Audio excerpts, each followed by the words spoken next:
Hello everyone, this is Marnie coming to you from the future. Before we start today's video, I just wanted to put a little disclaimer at the start of the video. There's a few topics and a few discussion points that I've brought up throughout this video that I don't necessarily agree with or I don't necessarily think will come to fruition.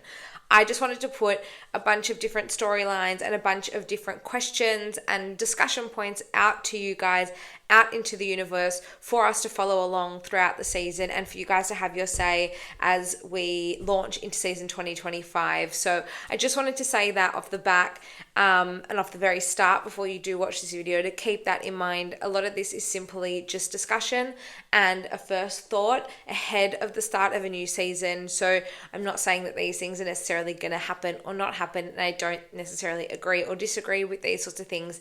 It really was just to bring a discussion to the table. Anyway, I hope you enjoy the video and I will see you very, very soon. Hello everyone, welcome back to Kanga TV, the home of North Melbourne fans, and welcome to the first video of Kanga TV in 2025, the first of many.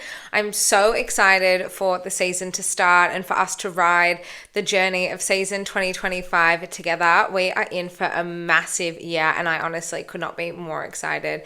The players return to the club in about 10 days time, and I thought for this video today, it's not going to be anything analytical. It's not really going to be anything scripted. I'm kind of going off the cuff. I've got my predictions video coming in the next couple of weeks. I've got a best 23 video coming. I've got player previews. All that sort of stuff is on its way. But I kind of wanted to do a bit of more of an emotional off the cuff sort of video to start off the year, because it's something that I'd like to look back on at the end of the season and then again at the end of 2025 and have a look at what was said in this video and how our season panned out and what the future of the club sort of looks like 12 months on. So I guess this is more of a what is the story for North Melbourne in 2025? I think there's a lot of expectation on the club internally and externally.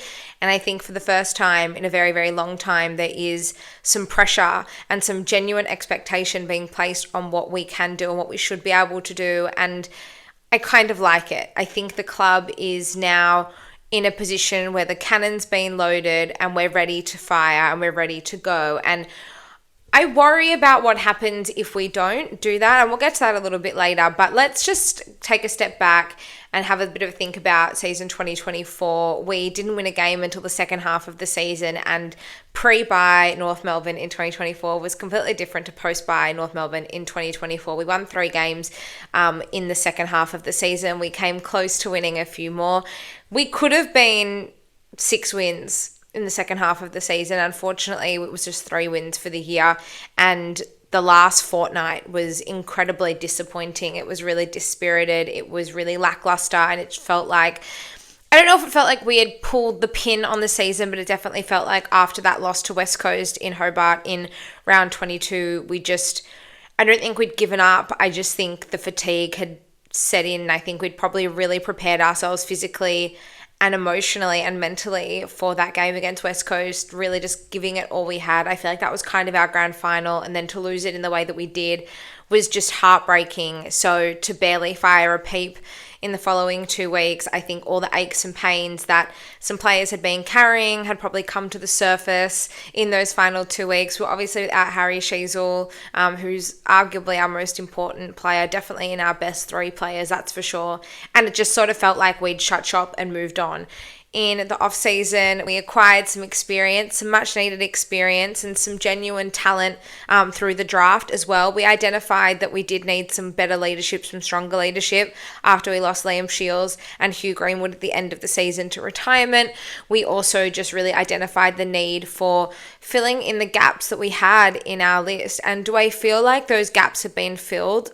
It's hard to tell. I think long-term those gaps have been filled, but in the short term, it's going to be really interesting to see what we do, what team we field. I think there's a lot of questions around where our list sits at the moment still, and reflecting on our actions over the draft period and the trade period, I sort of thought, oh, do we really need to get in a few more midfielders? But when you look at the kind of midfielders that we drafted and the players that we delisted and the players that we seem to be putting a lot of faith and energy into heading into season 2025, it kind of all made sense.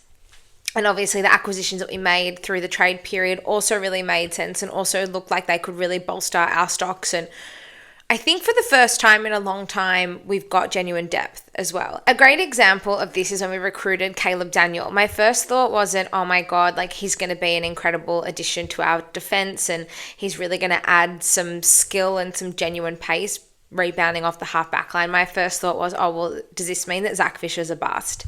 And the fact that my mind just jumped to that, I think, is what I've been ingrained to feel as a North supporter over the past 5-6 years, is that we haven't really had genuine competition for spots for a really, really long time. And we're trying to sometimes fit triangles into circles and make players play in positions that they can't play or they're just not suited to. And, you know, developing a Harry Sheezel or a Colby McKercher off the half-back line is not what I'm talking about. What I'm talking about is trying to turn Charlie Lazaro into a small forward when he's not a small forward and he just doesn't have that element to his game. And unfortunately, it resulted in him being delisted at the end of the season.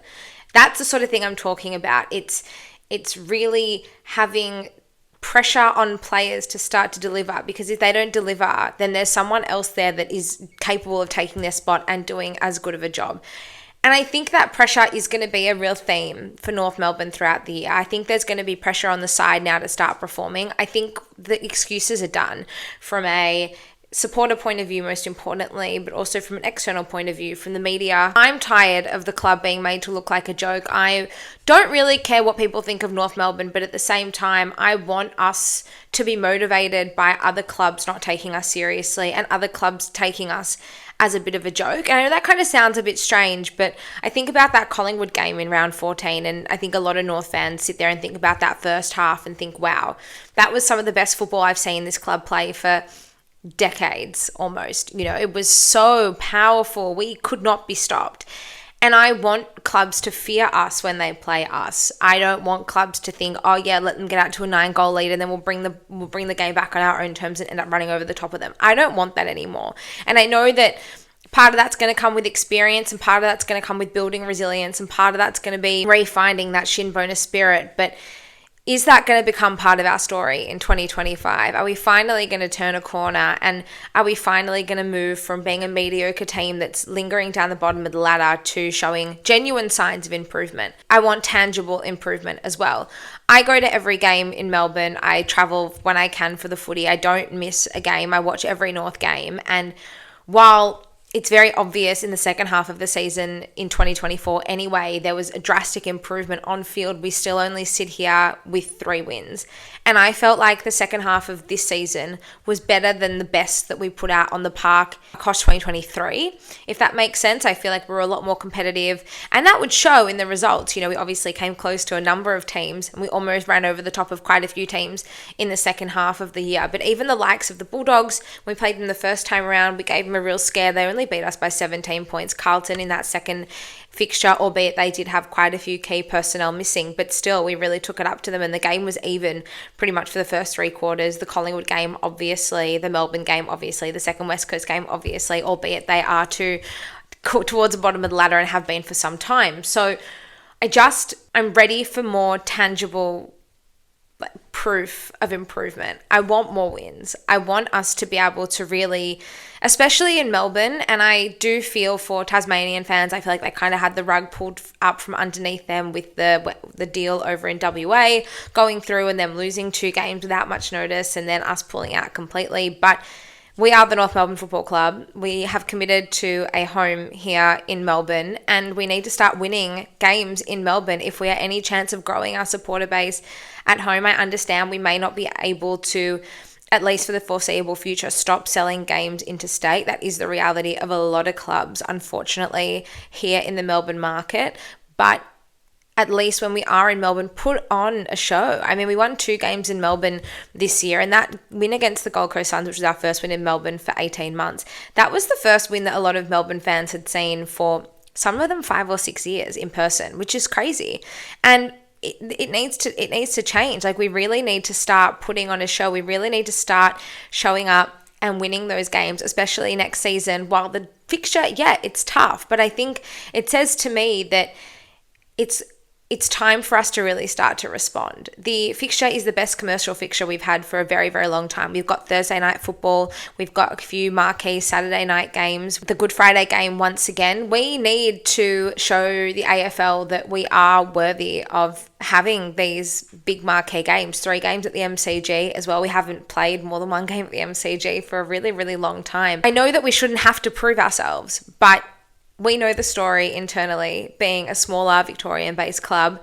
When you aren't performing, you're not really giving the AFL a reason to give you any help when it comes to fixturing or when it comes to scheduling. And the only opportunity we have to better ourselves in terms of time slots and in terms of fixture and in terms of visibility is to demand it, and is to demand people to stand up and notice us. And I think now is the time. The trade period and the draft period, like I said, makes me feel like, as a supporter of the club, believe that they're ready to go. And the belief from the inner sanctum is that we're here and our time is now. And I couldn't be more excited, because I think the club finally are taking on a little bit of ownership, taking on a little bit of responsibility, and they're ready to fire and they're ready to feel the heat and the pressure. I don't want people to excuse our bad performances or lousy performances from the club or from individuals. I want the pressure, because I want that pressure to feed into the club to help them, motivate them to perform. And it shouldn't be that way. It shouldn't have to be that the pressure is what makes us perform. We should start to believe that we're good enough to do it. And if the second half of last season was anything to go by, then we absolutely are capable of doing it. And 1 or 2 tweaks to the list and a bit of resilience and a bit of shifting the mindset could be the difference between us winning 3 games or us winning 6, 7, 8 games for the year. Like I said, I'm not going to sit here and talk about anything analytical at this point. I just want to know what the script is. I believe that this is our time, and I really believe that this year is a big year for the club. This 2025 is undoubtedly the biggest year this club has had for a very, very, very long time. I don't think there's been pressure on the club quite like this to perform, for a number of reasons.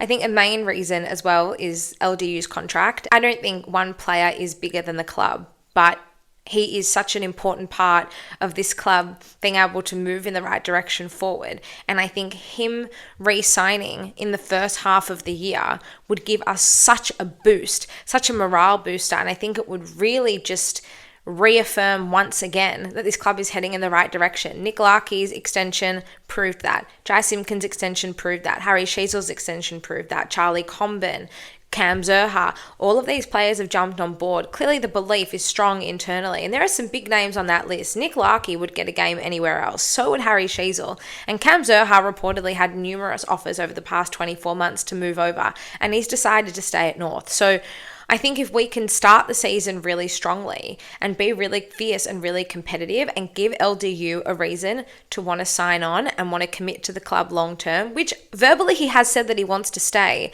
but until pen goes to paper, I'm skeptical. And I think it's got nothing to do with him. I really like LDU and I trust that he will be at North Melbourne. But on the flip side, it's a business at the end of the day, and he's a talented player, and he would attract offers, big offers from clubs who are in premiership windows. And ultimately, that is a big part of why you play footy. That's why we exist, to win premierships. So there's got to be more of an element than just mateship. And I have no doubt that the culture at North Melbourne has really strengthened over the last 24 months. And I believe that will be a big factor for him when he thinks about re-signing. But if we can't walk the walk after we've talked the talk throughout the off season, then that could be a really, really big thing for us either way. Like I said, he signs on in the first half of the season and we are just like, I think we become quite invincible and we become almost bulletproof. And it's not to say we're not going to have bumps across the road, but I really think it's a strap yourselves in because we're launching towards our 5th premiership sort of thing. But if he doesn't re-sign and if the season goes on and the headlines swirl and he ends up deciding that he wants to continue his career elsewhere, I think that's a really, really big problem for the club, to be honest with you. And I do believe that Harry Sheasel and George Wardlaw and Tom Powell and Finn O'Sullivan and Colby McKercher can still form an incredible midfield, an incredible future for us to be able to achieve the ultimate success. But I think that LDU would be a significant part of that And on the flip side, a significant loss if we can't do it. I also think that the pressure now starts to fall on Clarko a little bit if he can't get us to a position where we are winning more games. And like I said, we all can see the difference between the club at the start of 2023 to the end of 2024 and the kind of football that we've been able to play and the systems that we've implemented and the talent that we've been able to develop.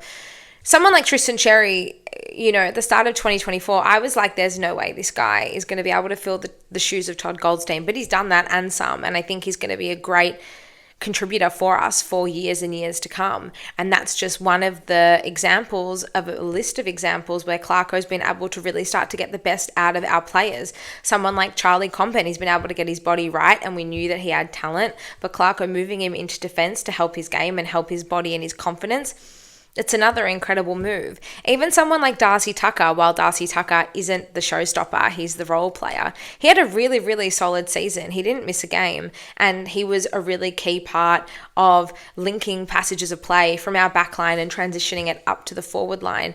Paul Curtis has also really been able to come out of his shell and take his game to another level, not just in front of goal, but defensively as well. He's been an incredible element in that forward line. I think we know that Clarko is obviously having an impact on the club, and I understand he did miss a significant portion of 2023, but we know what we're capable of. We've seen it. We've seen it when he came back at the end of 2023. We looked like a different club already, and then what we were able to produce, especially in that second half of 2024, I think if we can't start seeing that tangible signs of improvement, then the pressure starts to fall on him as well. And I don't think that anyone should be safe, because we need to make ruthless calls to get better as a football club. And that is evident amongst so many clubs across the league in recent history that we've seen they've been able to turn the tide around because of the tough calls that they've made and the brutal calls that they've made. And I think that this club shouldn't be immune to that. I think that if we are serious about improving as a football club, we do need to start putting pressure on. And I think that the pressure will start to come on him if those signs of improvement aren't there within that first half of the year. And I also would love to just see some more consistency, as I think all of us will. We've had 2 seasons now where we've just gone missing for months on end. I mean, this season for us, 2024, didn't start until the middle of June and was only 3 months long. And in the season previously, while we were competitive under Brett Ratton, we didn't win a game for 20 rounds. We started the season really strongly, and then we obviously finished it quite strongly as well. But there's plenty to forget about in that middle chunk of 2023. So I would really love for us to take destiny into our own hands a little bit more, and rather than lose control for periods of time in a game, I would love us to just be the masters of our own destiny. Like I said, I think our time really is now, and I don't think I've seen a bigger year for the club than I don't know if there's been a bigger year for the club for a very, very, very long time. We're coming up to 10 years since we won our last final. We did make finals in 2016, but we lost the elimination final against Adelaide. But we won a final last time in 2015, and we haven't made finals for like 8 years. It's crazy. And this club has had elongated periods of success. I mean, the 90s and portions of the 2000s, and then in the 2010s, we have had periods of success.